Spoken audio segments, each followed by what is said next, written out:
Allora, mister, probabilmente il gol vi ha un po' anche...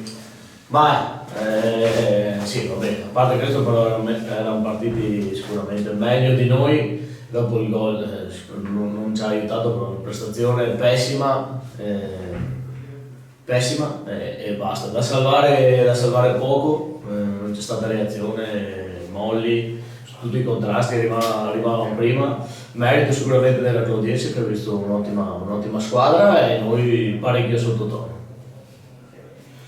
Senta, all'inizio, contrariamente al solito, dove Beltrame gioca dietro le punte, soprattutto i primi minuti era lì in linea con gli altri attaccanti. Questo è un po'...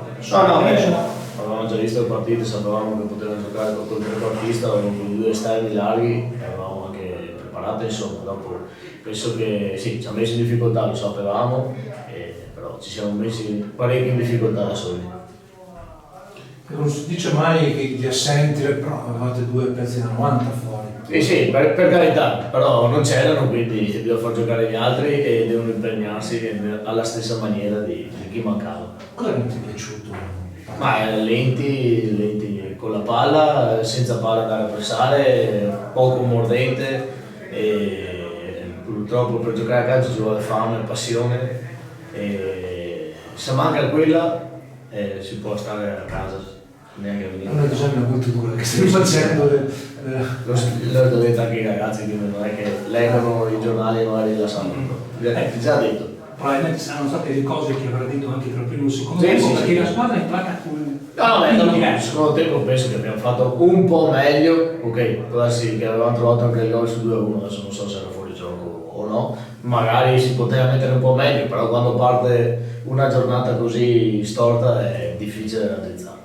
L'arbitro ha detto appunto che era fuori gioco la motivazione. Sì, per guarda viene alzata quindi era quello insomma il motivo. Senti, era uno scontro al vertice tra le due squadre che erano prime in classifica. Come ne esce secondo te l'Unione Crogliense e come ne esce il Mestre? Allora, da queste prime 8 partite abbiamo incontrato il Ciarlense, la Luparense, il Treviso, penso che sia la squadra che mi ha impressionato di più.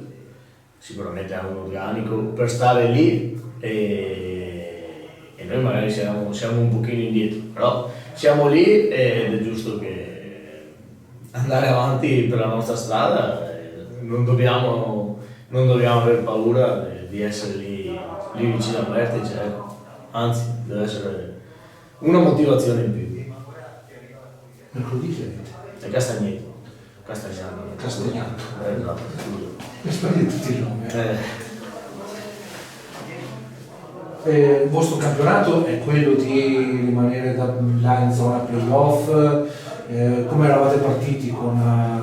Ma fare perché abbiamo una squadra giovane e per tanto spirito hanno tanta voglia di fare e di imparare. Dopo è normale che trovi squadre di questo calibro come queste ultime 3 partite, è normale che vai in difficoltà perché sono degli squadroni, quindi è normale, però bisogna abituarsi a gareggiare con queste squadre.